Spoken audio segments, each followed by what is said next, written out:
नमस्कार बंधुरा उमा फूड किचेनेर आरो एकटी नतून पर्वे आपनादेर सबाइके स्वागत।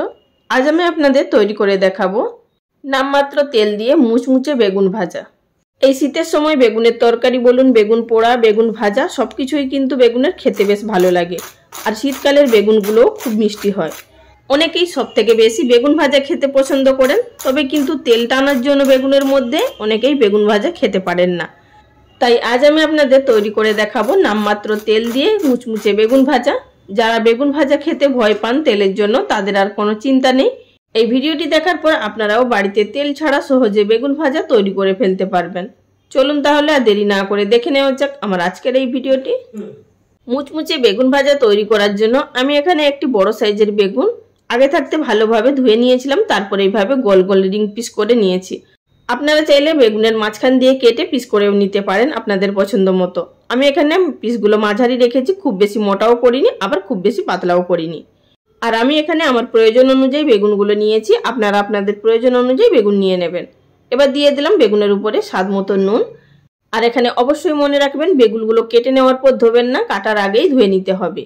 এবার দিয়ে দিলাম হাফ টিস্পুন পরিমাণ হলুদের গুঁড়ো। এই নুন হলুদ খুব ভালোভাবে বেগুনের গায়ে মেখে নিতে হবে। বন্ধুরা, যারা বেগুন প্রেমী তারা এই শীতের সময় একবার অন্তত এইভাবে বেগুন ভেজে খাবেন।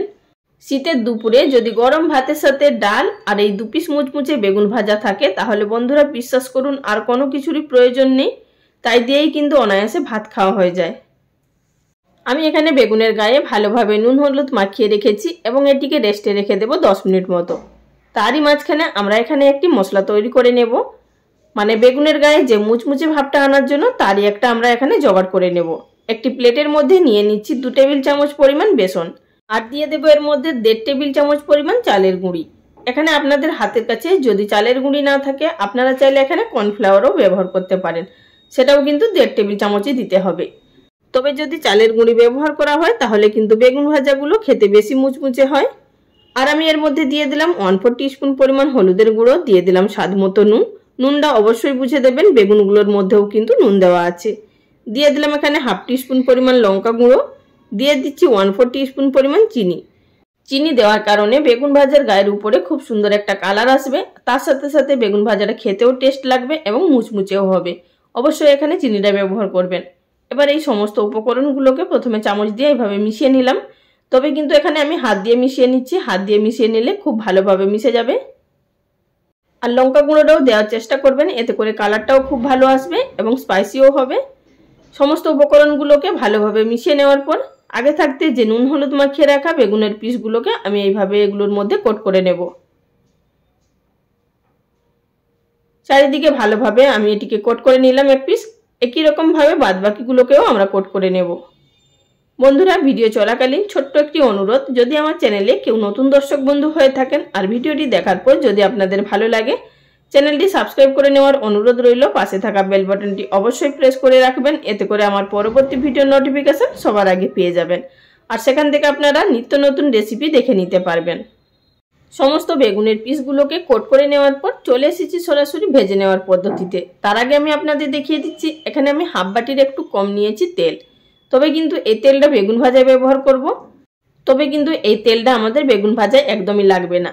বেগুন ভাজার পর আমি আপনাদের এই বাটিরই মাপ করে আবারও দেখিয়ে দেব আমাদের বেগুন ভাজতে কতটা তেল লেগেছে। তো আমি বাটির মধ্যে যেই তেলটা নিয়েছিলাম, প্যানটি গরম করে নেওয়ার পর তেলটিকে এই প্যানের মধ্যে দিয়ে দিলাম। তেলটা প্রথমে খুব ভালোভাবে হাই ফ্লেমে গরম করে নিতে হবে। তারপর গ্যাসের ফ্লেম মিডিয়ামে রেখে এক একটা করে বেগুনের পিস তেলের মধ্যে দিয়ে দেব। আর বন্ধুরা, এছাড়াও আমার চ্যানেলে অনেক নতুন নতুন রেসিপি আপলোড করা আছে, আপনারা চাইলে দেখে নিতে পারেন চ্যানেলে গিয়ে। আশা করছি আপনাদের সেই সমস্ত রেসিপিগুলো ভালো লাগবে। বেগুনগুলো সমস্ত দিয়ে দেওয়ার পর এবার গ্যাসের ফ্লেম মিডিয়ামে থাকা অবস্থায় একদিকটা ভেজে নেব যতক্ষণ না কালার চেঞ্জ হচ্ছে। একদিকটা 2 মিনিট মতো ভেজে নেওয়ার পর এবার আমি অপর দিকে উল্টে দেব। বন্ধুরা, এখানে অবশ্যই মনে রাখবেন গ্যাসের ফ্লেম কিন্তু লোতে রেখে এই বেগুনগুলো ভাজবেন না, তা না হলে কিন্তু তেল টেনে নেবে। মিডিয়াম ফ্লেমে অপর দিকটাও ভেজে নিলাম। এবার আমি বেগুনগুলোকে উল্টে পাল্টে আর একটু কালার চেঞ্জ করে নেব। আর আপনাদের দেখিয়ে দিচ্ছি অপর দিকটাও কিন্তু ভাজা হয়ে গেছে প্রায়। উল্টে পাল্টে আমি এখানে দুদিকের কালারটাই খুব সুন্দর করে নিলাম। এর থেকে আর বেশি ভাজবো না, এর থেকে আর যদি বেশি ভাজা হয় তাহলে কিন্তু বেগুনের টেস্ট নষ্ট হয়ে যাবে এবং তেতো ভাব চলে আসবে। এই পর্যায়ে এগুলোকে তেল থেকে উঠিয়ে নিতে হবে আমাদের। এখন আমি এগুলোকে একটা একটা করে তেল থেকে তুলে নেব। সমস্ত বেগুনের টুকরোগুলো তেল থেকে তুলে নেওয়ার পর এবার আমি আপনাদের দেখিয়ে দেব তেলটা কতটা ঠিক বেঁচেছে। যেহেতু এখানে গ্যাস ওভেনটা গরম আছে তাই আমি এখানে একটি থালা রেখে দিলাম নিচে। এবার এই তেলটি একটি বাটির মধ্যে ঢেলে নেব। যেই বাটির মধ্যে তেল মেপে নিয়েছিলাম সেই বাটিটাই নিয়ে নিলাম এবং এর মধ্যে একটি ছাঁকনি বসিয়ে তেলটাকে আমরা ছেঁকে নেব। যেহেতু তলার দিকে একটু গুঁড়ো গুঁড়ো ভাব পড়ে আছে তাই এখানে তেলটা ছেঁকে নিলাম। আর এবার আমি আপনাদের দেখিয়ে দেব তেলটা ঠিক কতটা আমাদের থেকেছে। দেখুন বন্ধুরা, এখানে তেলটা গরম আছে তাই আমি এখানে হাত দিয়ে একটু ধরতে অসুবিধা হচ্ছে। আর আপনাদের দেখিয়ে দিচ্ছি যে আমরা যতটা তেল নিয়েছিলাম ঠিক ততটাই তেল বেঁচে গেছে। সামান্য কয়েক ফোঁটা নামমাত্র তেল আমাদের লেগেছে। আশা করি আপনারা সেটা দেখেই বুঝতে পারছেন। যারা বেগুন ভাজা খেতে ভয় পান অথচ ভালোবাসেন তারা আর ভয় পাবেন না, ভালোবেসেই বেগুন ভাজা খান কম তেলে। এবার বন্ধুরা আমি এখানে একটি প্লেটের মধ্যে তুলে নিয়েছি আর আপনাদের এটাও দেখিয়ে দিচ্ছি বেগুন ভাজার পর কিন্তু প্লেটের মধ্যে অনেকটাই তেল থেকে যায়। আর এখানে দেখুন প্রত্যেকটা বেগুন আমি আপনাদের তুলে তুলে দেখিয়ে দিচ্ছি, একটুও কিন্তু তেল লাগছে না প্লেটের মধ্যে। তার মানে বেগুনের মধ্যে একদমই তেল নেই, শুধুমাত্র নামমাত্র যে বেগুনের গায়ে সামান্য পরিমাণ যেটুকু ভাজতে লেগেছে সেইটুকুই। এবার আমি আপনাদের দেখিয়ে দিচ্ছি বেগুন ভাজাগুলো ঠিক কতটা মুচমুচে হয়েছে।